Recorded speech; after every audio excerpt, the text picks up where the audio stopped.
ज़्यादा से ज़्यादा क्वेश्चन पे ध्यान देंगे, ठीक है। हालांकि आप स्ट्रेटजी के भी पढ़ते रहेंगे। तो चलिए शुरू करेंगे आज का फर्स्ट क्वेश्चन। फर्स्ट क्वेश्चन में देखिए चीज़ें बहुत आसान, ठीक है। आपको हर क्वेश्चन में कुछ ना कुछ फैक्ट मैं बताऊंगा, उन्हें आप नोट कीजिए। आंसर तो आपको मैं बताऊंगा ही, ठीक है। एक लोहे के उत्प्रेरक, देखिए पहला वर्ड आया उत्प्रेरक, इसके बारे में मैं बात करेंगे, ठीक है। उत्प्रेरक की उपस्थिति में बेंजीन क्लोरीन से प्रतिक्रिया करता है तो क्या बनता है, ठीक है।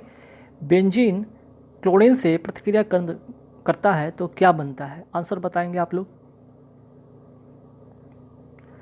इसका जो आंसर होगा वो होगा क्लोरोबेंजीन। आंसर क्या होगा, क्लोरोबेंजीन, ठीक है। इसका फार्मूला क्या होता है, आप जो केमिकल फार्मूला होता है उसे आप नोट कर लीजिए, C6H5Cl, ठीक है।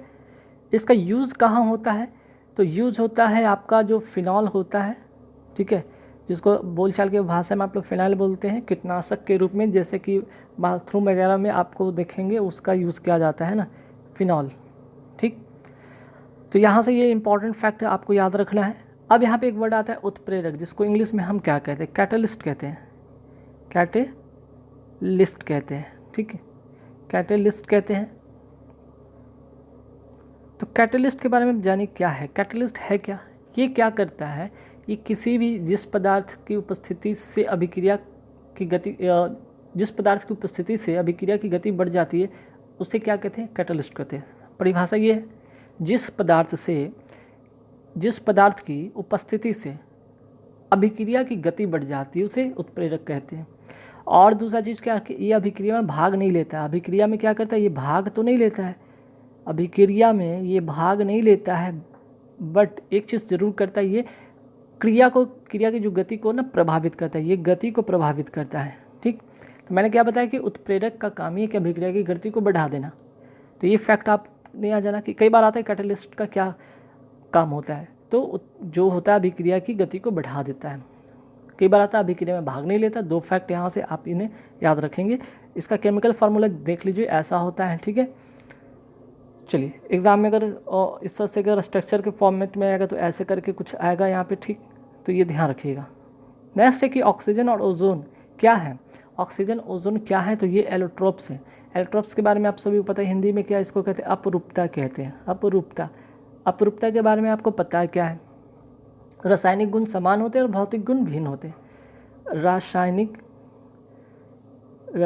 गुण समान लेकिन भौतिक गुण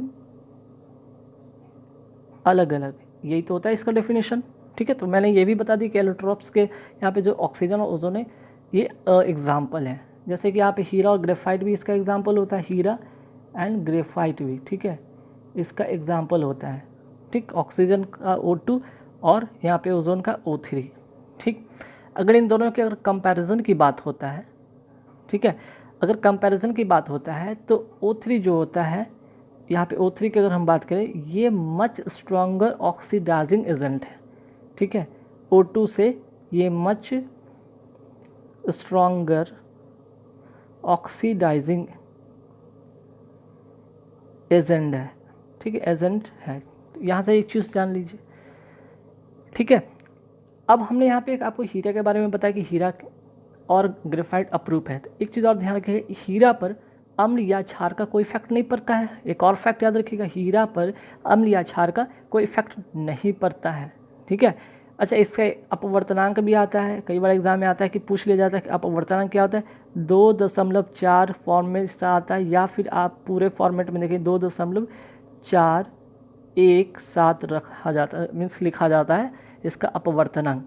ये चमकता क्यों है, ये भी सवाल आता है कि पूर्ण आंतरिक परावर्तन के कारण ये चमकता है। आपको 2-3 फैक्ट मैंने बताया। चलिए नेक्स्ट है कि गामा किरणें कैसी होती है।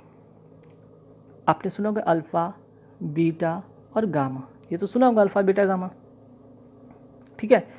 इसकी जो आयनन क्षमता ज़्यादा होती है, आयनन क्षमता ज़्यादा होती है, इसकी भेदन क्षमता ज़्यादा होती है।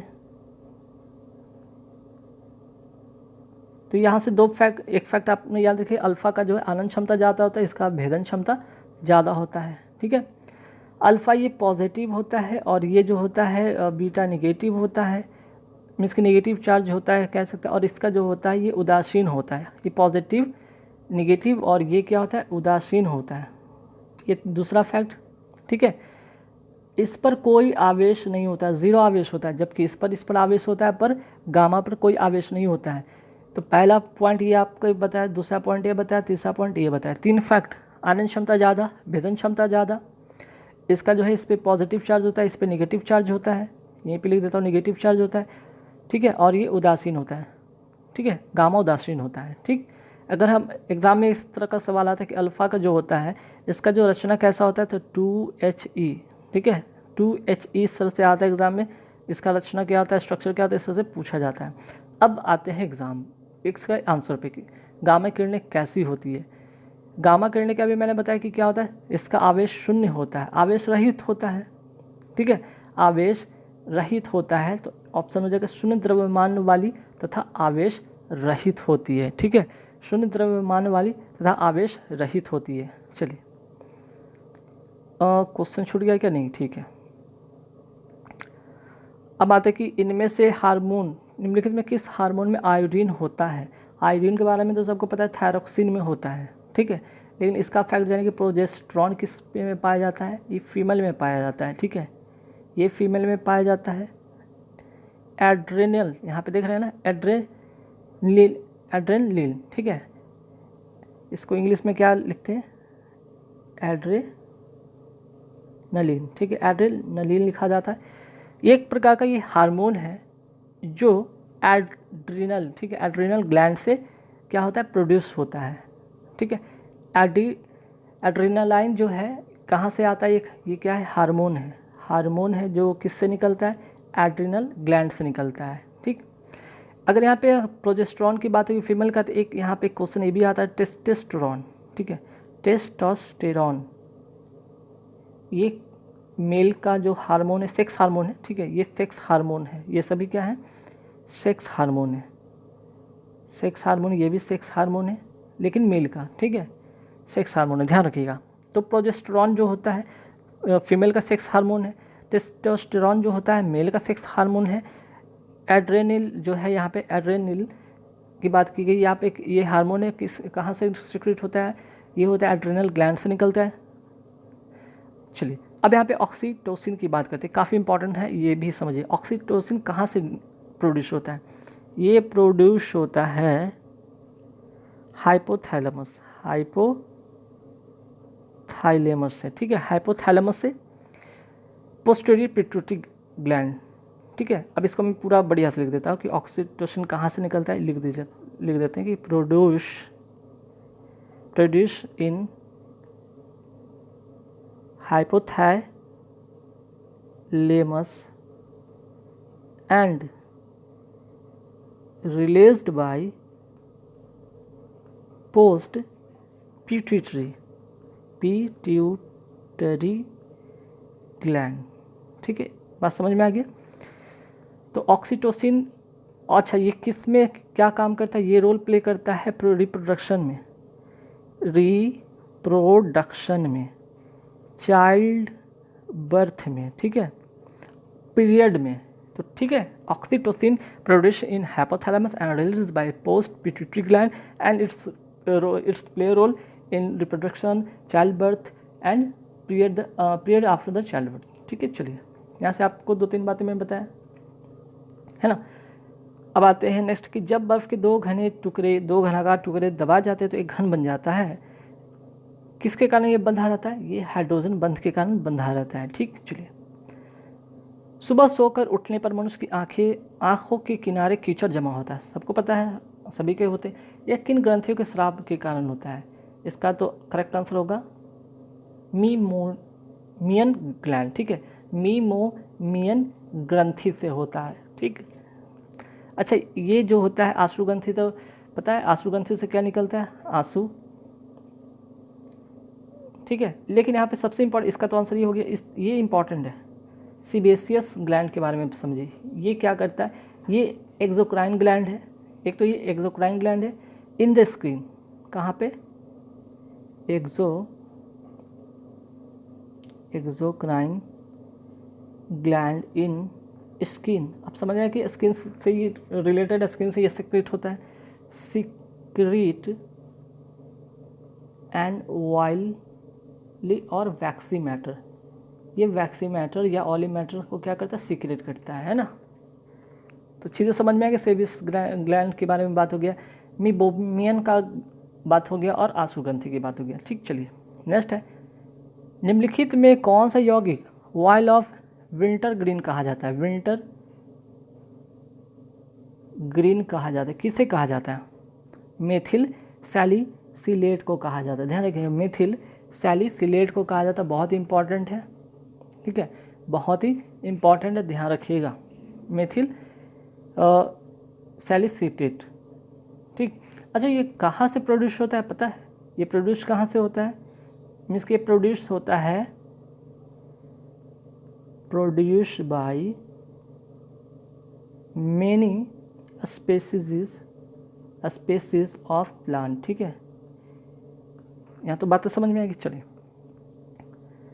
नेक्स्ट क्वेश्चन पे आते हैं। देखिए, राष्ट्रीय विज्ञान दिवस निम्नलिखित में किसकी जन्मदिन पर मनाया जाता है या किसकी जन्म तिथि पर मनाया जाता है। राष्ट्रीय विज्ञान दिवस सबसे पहले मनाया कब जाता है, ये याद रखिएगा, 28 विज्ञान दिवस ना 28 फरवरी को। ठीक है, 28 फरवरी को मनाया जाता है राष्ट्रीय विज्ञान दिवस, और किसके जन्मदिन पर मनाया जाता है, ये इम्पॉर्टेंट है। ठीक है, ये इम्पॉर्टेंट है, किसके जन्मदिन पर ये मनाया जाता है, जेसी बोस, सीवी रमन, होमी जे भाभा या मेघनाथ शाह।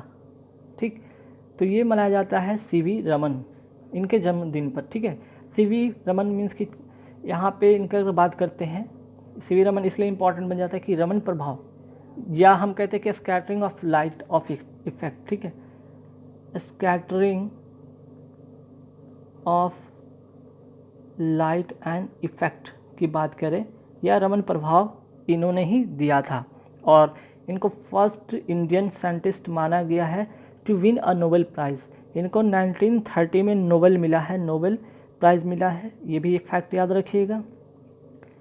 सीवी रमन को 1930 में नोबेल प्राइज़ मिला था, और ये फर्स्ट इंडियन साइंटिस्ट हैं जिनको ये मिला था।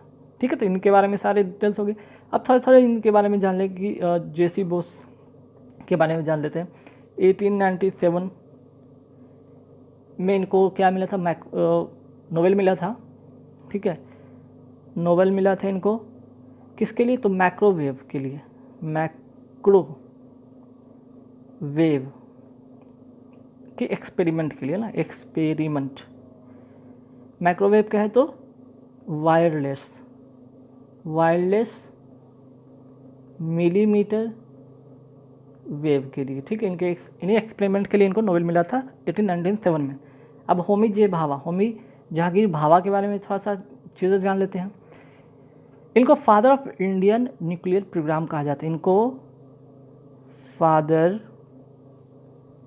ऑफ इंडियन न्यूक्लियर प्रोग्राम के संबंध में इनको जाना जाता है। ठीक है, तो इनके बारे में आपको मैं बता दिया। चलो, तीनों फैक्ट हो गया, अब आगे बढ़ेंगे। हड्डियों के अध्ययन को किसके अंतर्गत रखा गया है, हड्डियों के अध्ययन को किसके अंतर्गत रखा है, इसके बारे में आपको आंसर करना है। चलिए, इसका आंसर होगा, वही क्या होगा आंसर इसका, ऑस्टियोलॉजी। ठीक है, ऑस्टियोलॉजी हड्डियों के अध्ययन के बारे में। कुछ और फैक्ट जानते हैं, जैसे कि फिजियोलॉजी के बारे में बात करते हैं। जीवित, ठीक है, जीवित प्राणी के शारीरिक बनावट, ठीक है, शारीरिक बनावट के बारे में अगर हम बात करें, बनावट के बारे में बात करें, तो ये फिजियोलॉजी के अंतर्गत आता है। ऑस्टियोलॉजी हड्डी के अध्ययन, फिजियोलॉजी शारीरिक बनावट के अध्ययन, पैथोलॉजी बीमारी के अध्ययन। ठीक है, तो ये 2-3 फैक्ट आपको और भी जान लेना चाहिए, पैथोलॉजी, फिजियोलॉजी, ऑस्टियोलॉजी। ठीक है, चलिए नेक्स्ट है कि मधुमक्खी कॉलोनी के सदस्य एक दूसरे को किस प्रकार भोजन की दिशा बताते हैं। आंसर करिए, आंसर होगा नृत्य, डांस। ठीक, चलिए नेक्स्ट है कि वर्षा में कोहरे में सुरक्षा के लिए वाहन चालक को किस रंग की अतिरिक्त लाइट का इस्तेमाल करना चाहिए। आंसर जो हो जाएगा बैगनी, नीला, पीला, दुधिया रंग। आंसर होगा आपका पीले रंग। ठीक है, अब जब रंग की बात करें तो कुछ फैक्ट यहाँ जानेंगे, ठीक है। इसका तो आंसर ये हो गया। अब रंग के बारे में आते हैं। रेड के बारे में जानेंगे और वायलट जिसको कहते हैं बैगनी, ये इससे काफ़ी एग्ज़ाम में पूछा जाता है। हिंदी में क्या कहते हैं? बैगनी।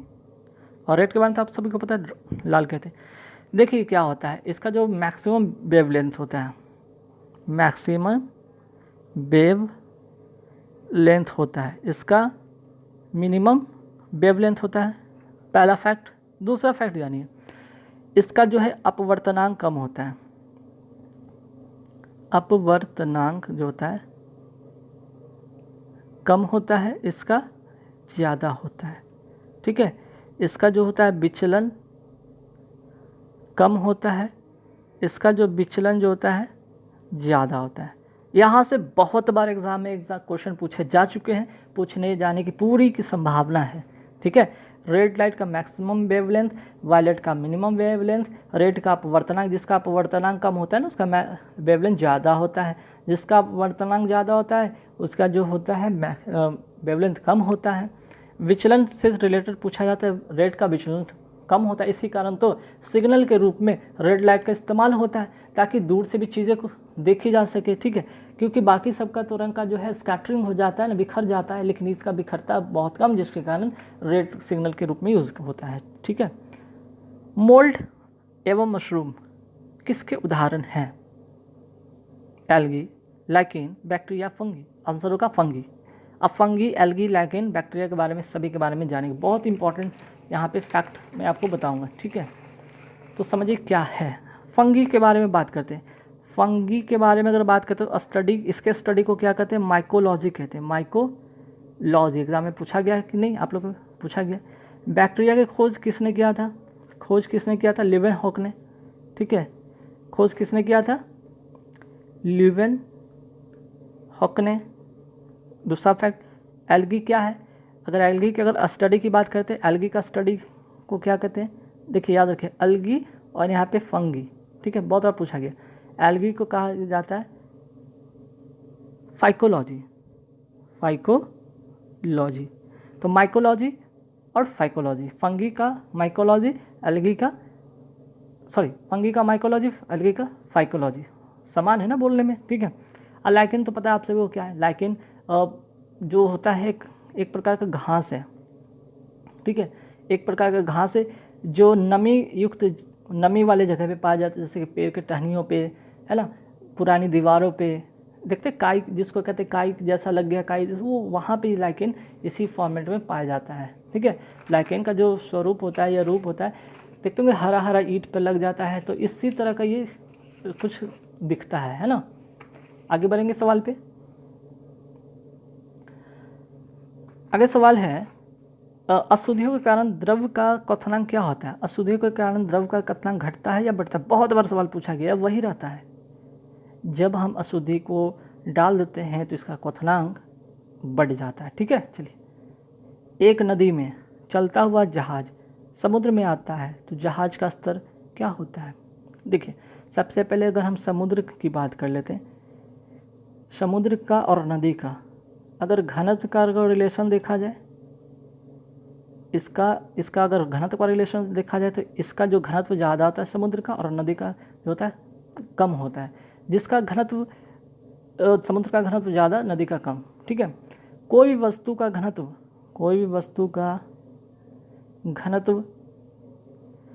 कम होगा तब वह पानी पर तैरता है, सीधे लिख लीजिए। इसका मतलब क्या हुआ? वस्तु का घनत्व कम होगा और पानी का ज़्यादा, वस्तु का कम होगा, तभी ये तैरेगा। तो क्या होगा? थोड़ा ऊपर आ जाएगा, इसका आंसर होगा, ठीक है। एक नदी में चलता हुआ जहाज समुद्र में आता है तब जलस्तर क्या होता है? थोड़ा ऊपर आ जाता है। वजह क्या है कि समुद्र का घनत्व होता है समुद्र के पानी का घनत्व नदी के पानी के घनत्व से ज़्यादा होता है, ठीक है। चलिए, सार्वत्रिक गुरुत्वाकर्षण नियम के प्रस्तुतकर्ता थे ग्रेविटेशनल कांस्टेंट, ठीक है। ग्रेविटेशनल कांस्टेंट के नियम किसने दिया था? न्यूटन ने दिया था, जिसको कैपिटल जी से कहते हैं। आज कैपिटल जी का मान कितना होता है?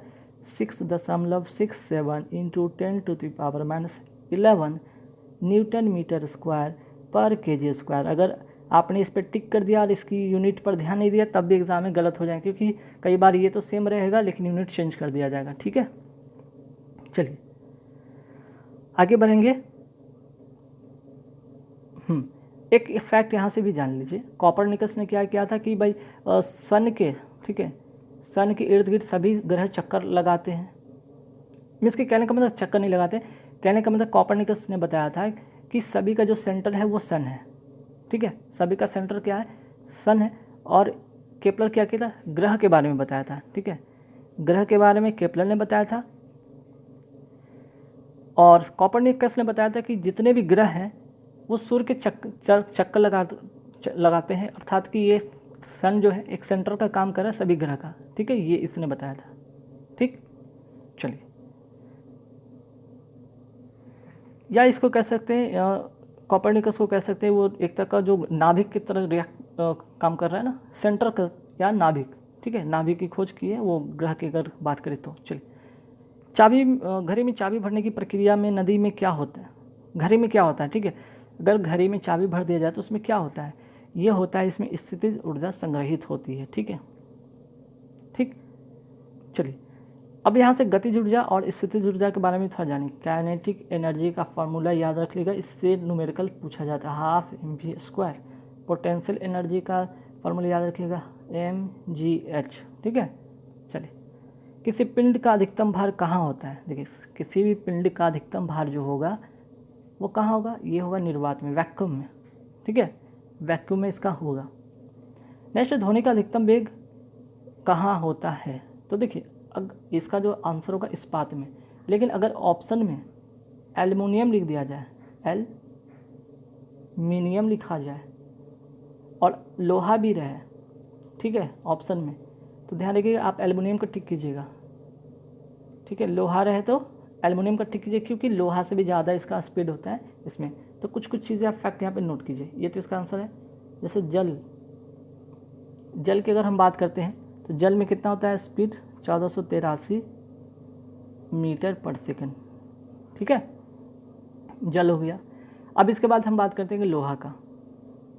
लोहा में कितना इसका स्पीड है, 5130 मीटर पर सेकंड। ठीक है, कांच में तो देखिए, कांच में लोहा से भी ज़्यादा होता है, इसमें होता है 5640।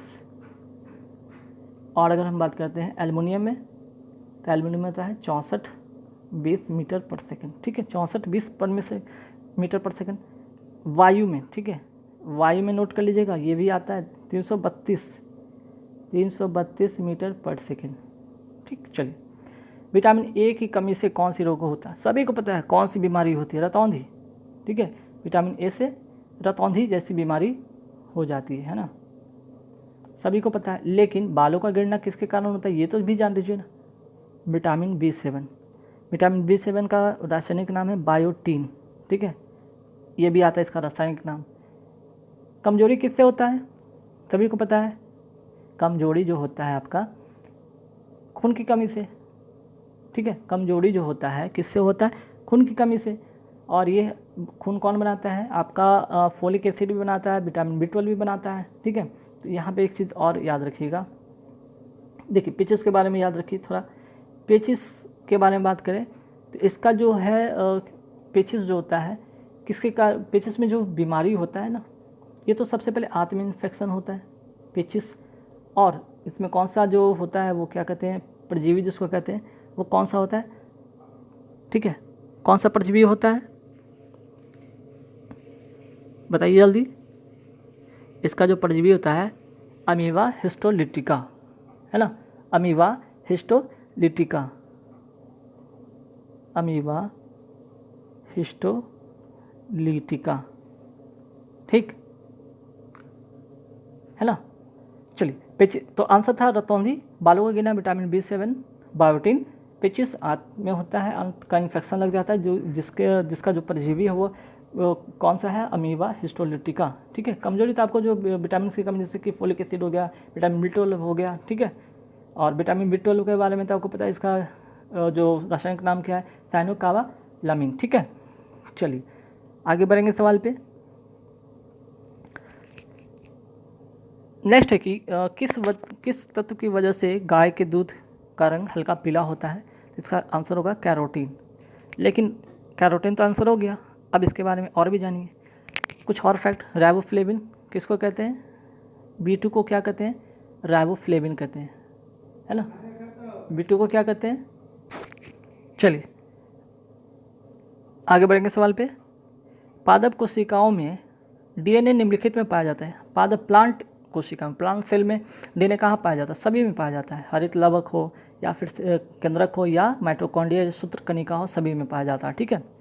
जबकि अगर बात करते हैं एनिमल प्लांट में तो ज़्यादा वो कहाँ सिर्फ पाया जाता है? वो माइटोकॉन्ड्रिया में पाया जाता है, ठीक है। चलिए निम्नलिखित में कौन सा पदार्थ प्रोटीन नहीं है? NAD, ये प्रोटीन नहीं है, ठीक है। ये कहाँ पाया जाता है? फाउंड इन लिविंग सेल में पाया जाता है, ठीक है। इसका full form nicotinamide adenine di nucleotide, ठीक है। निकोटिनामाइड एडेनाइन डाई न्यूक्लियोटाइड, ठीक है। चलिए गोबर गैस का मुख्य घटक क्या है? सभी को पता होना चाहिए, ठीक है। मीथेन होगा इसका CH4। एसिटिलीन को क्या कहते हैं? C2H2। एथिलीन को क्या कहते हैं? C2H4। ये क्या है? ध्यान रखिएगा।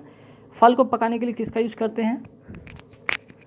एक गैस है जो कि बिल्डिंग में काम आता है, बिल्डिंग में काम आता है। ये हार्मोन है, ठीक है, एक प्रकार का हार्मोन है। ये फल पकाने में काम आता है, फल पकाने में काम आता है, ठीक है। चलिए आगे बढ़ेंगे सवाल पे। किसी भी तंत्र से जल के निष्कासन के प्रक्रम को क्या कहते हैं? निर्जलीकरण कहते हैं, ठीक है। चलिए नेक्स्ट है कि पेंसिल लेड निम्नलिखित में किसका बना होता है? आंसर हो जाएगा सिंपल सा ग्रेफाइट, ठीक है। तो गाइस यहाँ पे 25 क्वेश्चन पूरे हुए थे। कैसा लगा वीडियो कमेंट करके जरूर बताना। वीडियो अच्छा लगे तो लाइक कर देना, शेयर कर देना। चैनल को प्लीज सब्सक्राइब कर लेना। Thank you very much.